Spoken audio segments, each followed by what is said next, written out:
সকালে ঘুম থেকে উঠে প্রথম পা রাখতেই মনে হয় পায়ের নিচে আগুন ধরে গেছে। কয়েকটা কদম হাঁটলে একটুখানি কমে যায়, আবার বিকেলবেলা দেখা যায় সেই ব্যথা ফিরে আসে। অনেকে ভাবেন বয়স হচ্ছে তাই হয়তোবা এই সমস্যা হচ্ছে, কিন্তু না, এটা বয়সের জন্য না, এটা কোনো অবহেলার বিষয় না, এর কিন্তু একটা চমৎকার সমাধান রয়েছে। আসসালামু আলাইকুম, আপনাদের সাথে আছে আমি ডক্টর মশির মতিন, কাজ করছি ইন্টিগ্রেটেড মেডিকেয়ারে as a aesthetic and functional dermatologist হিসেবে। আজকে আমি বলবো পায়ের গোলারির একটি চুপচাপ কষ্টের কথা। এর আসল কারণ কি, এর আধুনিক সমস্যা কি, এবং এর আধুনিক সমাধানটা কি। ব্যথা লুকিয়ে রাখলে কিন্তু সমস্যা বাড়ে, তাই যত দ্রুত এর চিকিৎসা করবেন এর সমাধান কিন্তু ততই তাড়াতাড়ি পাবেন। আজকে আমি যে রোগটা নিয়ে কথা বলছি এর নাম হচ্ছে প্লান্টার ফ্যাসাইটিস। এই রোগটার নাম অনেকে কম বেশি শুনেছেন, কিন্তু অনেকে বুঝতে পারছেন না যে এই রোগটা আসলে কি। এটা হচ্ছে আমাদের পায়ের এক ধরনের রোগ। পায়ের গোড়ালির দিকে প্রচন্ড ব্যথা হয় যখন আপনি পা ফেলবেন। সহজ করে যদি আমি বলি, পায়ের নিচে একটা শক্ত ব্যান্ড থাকে আমাদের গোড়ালির দিকে, এর নাম হচ্ছে প্লান্টার ফাসা। এটা পায়ের আর্কটাকে ধরে রাখে। আপনার পায়ের যে স্টেবিলিটি আছে, আপনি যখন হাড় পাড়া দিবেন, যে একটা ভারসাম্য রক্ষা করে পায়ের, সেটাতে সে কাজ করে। হাঁটার সময় আপনার পায়ের যে প্রেশার, শরীরের যে চাপ, সেটাকে সমানভাবে বজায় রাখে। যখন এই ব্যান্ডের উপর বারবার চাপ পড়ে, তখন সেখানে কিছু ইনফ্লামেশন দেখা দেয় আর শুরু হয় গোড়ালিতে প্রচন্ড ব্যথা এবং প্রচন্ড জ্বালা পোড়া। এটা সাধারণত পায়ের পিছনের সাইডে হয়, নিচের দিকে পিছনের সাইডে হয়। এটা কোনো সাধারণ ব্যথা না, এটা শরীরের একটা ওয়ার্নিং সাইন। এটার চিকিৎসাটা কিন্তু আপনাদের খুব দ্রুত নিতে হবে। তাহলে আপনাদের যদি কারো সকালে পা ফেলতে কষ্ট হয়, পায়ের নিচে ব্যথা হয়, তাহলে কমেন্টে একটা টিক দিন, তাহলে আমি বুঝবো যে আপনাদের এই সমস্যা হচ্ছে। আমি একটা সঠিক সমাধান আপনাদেরকে দিতে পারবো। এই সমস্যাটা হতে পারে অনেক কারণে। কারো যদি ওজন বেশি থাকে তাহলে পায়ে চাপ হয়।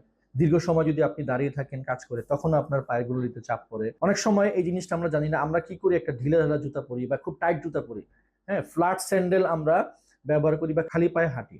এইসব কিন্তু এই রোগের জন্য একটা বড় কারণ হয়ে থাকে। ফ্ল্যাট ফুট বা হাই আর্ক থাকলেও রিস্ক বাড়ে। কাফ মাসেল টাইট থাকলে পায়ের ফাঁসাতে অনেক টান খায়, যেটার কারণেও কিন্তু আমাদের সেই প্লান্টার ফাঁসা ঠিকমতো কাজ করতে পারে না। আর একটা বিষয় আমরা অনেকে ভুলে যাই, সেটা হচ্ছে শরীরের ভিতরে থাকা ইনফ্লামেশন। এই ইনফ্লামেশন আপনাদের অবশ্যই কমাতে হবে, তা না হলে এই ব্যথা কিন্তু বারবার ফিরে আসবে। এখন আসি আরেকটা গুরুত্বপূর্ণ কথায়।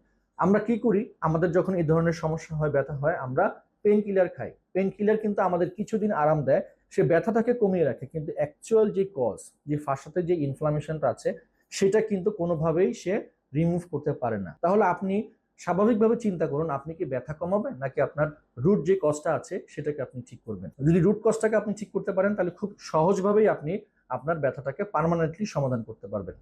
ফাংশনাল মেডিসিনে আমরা শুধু পায়ের এই ব্যথা দেখি না, আমরা দেখি শরীরের ভিতরে কি চলছে, কোথায় আপনার সমস্যা হচ্ছে, রুট কজটা কোথায়। আমরা দেখি আপনার ভিটামিন ডি কম আছে কিনা, ম্যাগনেসিয়াম কমে যাচ্ছে কি, ম্যাগনেসিয়াম কমে যাচ্ছে কিনা। ম্যাগনেসিয়াম কমলে মাসেল টাইটেনিং থাকে না। সুগার বেশি খেয়ে ফেলে ইনফ্লামেশন কিন্তু বেড়ে যায়। গাট ইনফ্লামেশন ঠিক আছে কিনা, আপনার শরীরে পর্যাপ্ত পরিমাণে ওমেগা 3 আছে কিনা, আপনি ওমেগা 3 খাচ্ছেন কিনা, এই সকল কিছুই কিন্তু বিবেচনা করে আমরা ফাংশনাল মেডিসিনে এই চিকিৎসা দিয়ে থাকি। কারণ পায়ের ব্যথা অনেক সময় শুধু পায়ের সমস্যা নয়, এটা সারা শরীরের একটা ইনফ্লামেশনের কিন্তু একটা চমৎকার সিগন্যাল দেয়। আর মডার্ন ট্রিটমেন্ট হিসেবে আমাদের এখানে রয়েছে চমৎকার একটি শক ওয়েভ থেরাপি, যেটা খুবই কার্যকর। বর্তমান সময়ে কিন্তু শক ওয়েভ থেরাপি কিন্তু এই ধরনের ক্ষেত্রে চমৎকার রেজাল্ট এনে দিচ্ছে।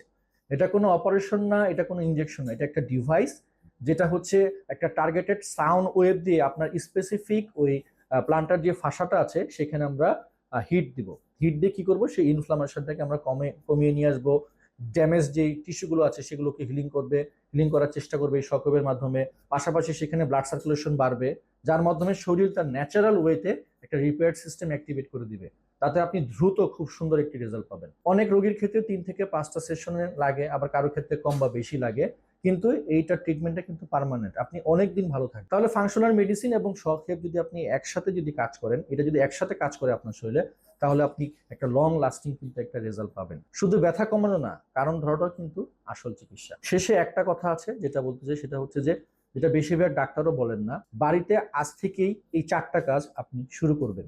1 নম্বর, সকালে বিছানা থেকে নামার আগে অবশ্যই আপনার যে কাফ মাসেল আছে, পায়ের নিচে যে আমাদের কাফ মাসেল থাকে পায়ের লেগ মাসেলের পিছনে, সেটাকে স্ট্রেচিং করবেন। হ্যাঁ, 30 সেকেন্ড ধরে স্ট্রেচিং করবেন। 2 নম্বর, ফ্রোজেন ওয়াটার বোতল এটা পায়ের নিচে দিয়ে রাখবেন, দিয়ে 5 মিনিট রোল করবেন। হ্যাঁ, তাহলে আপনার সেই জায়গাটাতে ইনফ্লামেশন কমবে। 3 নম্বর, আর্ক সাপোর্ট জুতা পরবেন, যে আপনার পায়ের ধরন অনুযায়ী আপনি সঠিক জুতাটা নির্বাচন করবেন, যার ফলে আপনার পায়ের ওটা স্টেবিলিটি বাড়বে। 4 নম্বর, সুগার, প্রসেস ফুড এগুলো খাওয়া অবশ্যই কমাই দিবেন, কারণ এগুলোতে কিন্তু আপনার ইনফ্লামেশন বাড়ে।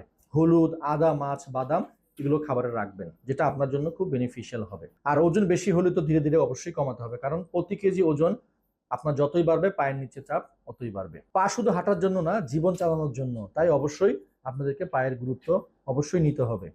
পা যদি আপনার ভালো থাকে, দেখবেন যে আপনি স্বাভাবিক সব কাজ করতে পারবেন, মানসিকভাবে স্ট্রেস আপনার কম থাকবে। আপনার যদি কারো 3 মাসের বেশি পায়ের গোড়ালিতে ব্যথা থাকে, যদি আপনি বারবার পেন কিলার খাওয়ার পরও সেই ব্যথা ফিরে আসে, তাহলে আর দেরি করবেন না, আমাদের সেন্টারে চলে আসুন। আমি ডাক্তার মশিউর মতিন এই ধরনের চিকিৎসা প্রচুর দিয়ে আসতেছি, কারণ আপনার এই চিকিৎসার জন্য শক ওয়েভ থেরাপিটা বেস্ট কার্যকর হবে, এবং আমরা পাশাপাশি রুট কোজ থেকেও কিন্তু এই চিকিৎসাটা করব। খুব অল্প সময়ের মধ্যে আপনি ভালো কিন্তু একটা রেজাল্ট পাবেন।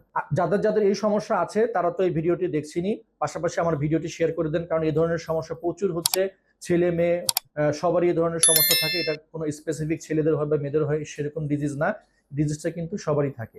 চুপচাপ বাসায় বসে না থেকে, ব্যথা সহ্য না করে আজই আমাদের এখানে চলে আসুন, নিজের যত্ন নিন, সঠিকভাবে আপনার চিকিৎসা করান। ধন্যবাদ সবাইকে, আসসালামু আলাইকুম।